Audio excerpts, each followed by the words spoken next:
So here we're going to have a quick review of the Kiwi Ears Forteza. This is a 2 dynamic 1 BA set. It retails for around $60.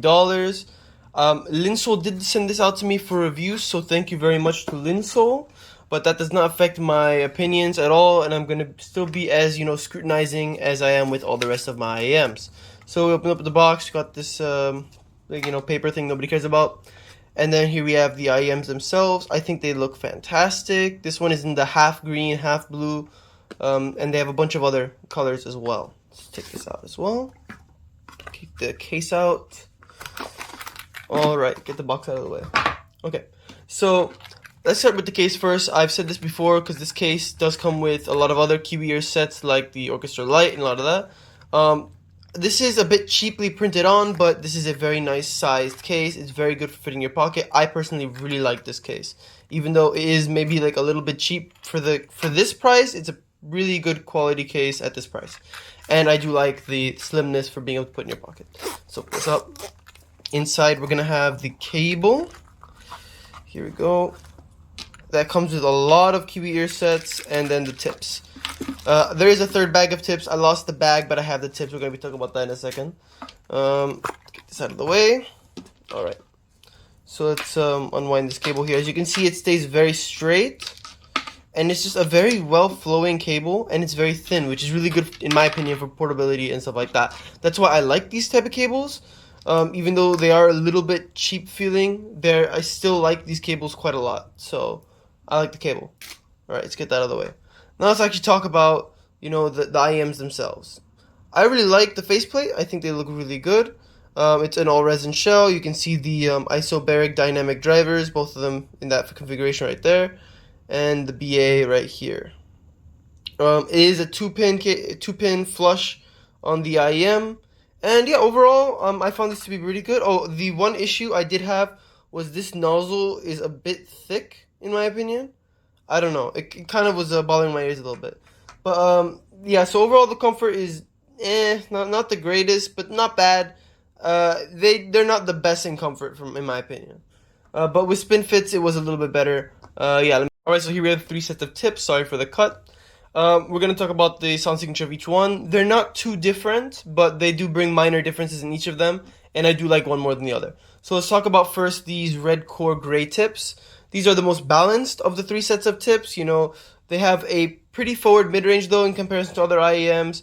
And the treble can get a little bit spicy here and there, but overall it's well balanced set, but it's not my favorite set of tips. These are the black tips. These are the most V-shaped tips.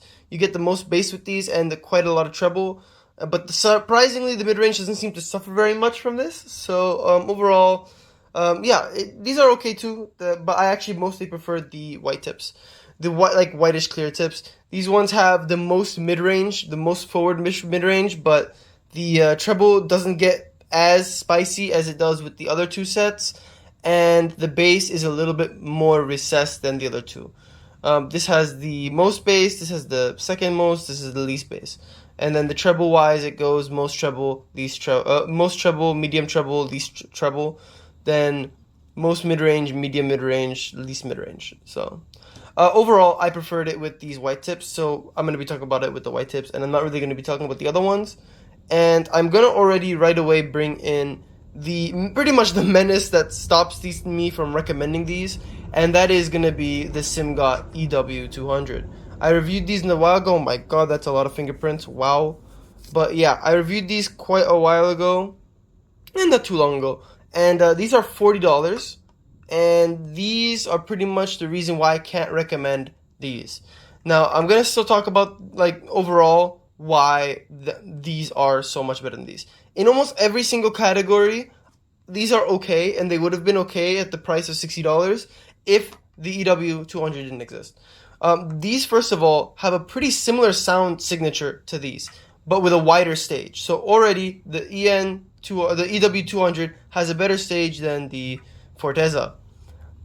The bass quality on the EW200 is also higher quality to me than the Forteza, which is surprising because of the Forteza having that isobaric dynamic drivers right here. I thought this would bring tighter bass, more texture, but overall I noticed that with the EW200 you had better decay and more texture in the bass.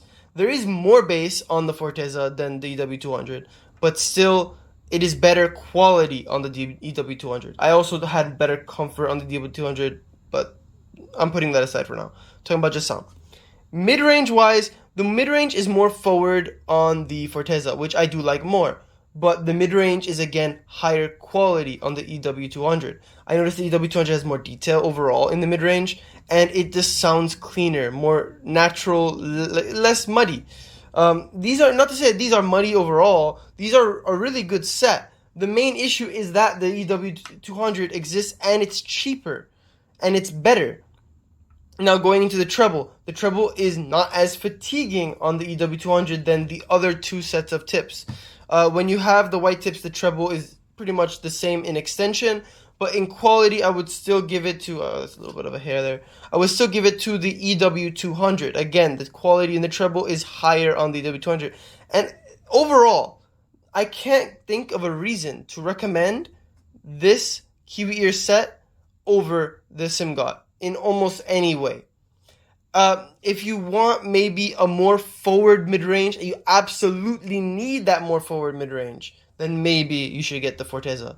But overall, I think that, and it's not even that the Simgot doesn't have forward mid-range. This also has a pretty decently forward mid-range, hence why I say the signatures are pretty close. Overall, though, the quality of the sound coming out of the EW200 to me just sounds better in almost every aspect. Imaging-wise, imaging is a lot better on the EW200. It's much more pinpoint. The imaging on the Forteza is okay, but it sounds very budget. But when you listen to the EW200, you're not getting that like compromised feeling when you listen to it for the imaging.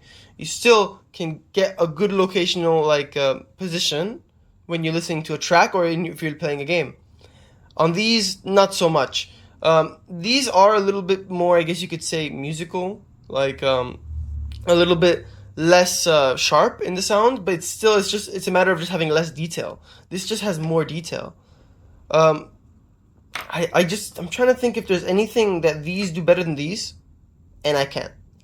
So overall, I cannot recommend this set at $60. Is it a bad set? No, I think this set is fine. At $60, I think that it's okay. If this didn't exist, I would actually recommend the set. But overall, I think that the Simgot EW200 is a better set, and I would say that if you're at this price point and you're looking for this kind of sound, I think that the EW200 is a better buy. Anyway, that's about it. Thank you again to Linso for sending these out. I really appreciate that. And yeah, that's about it. See ya.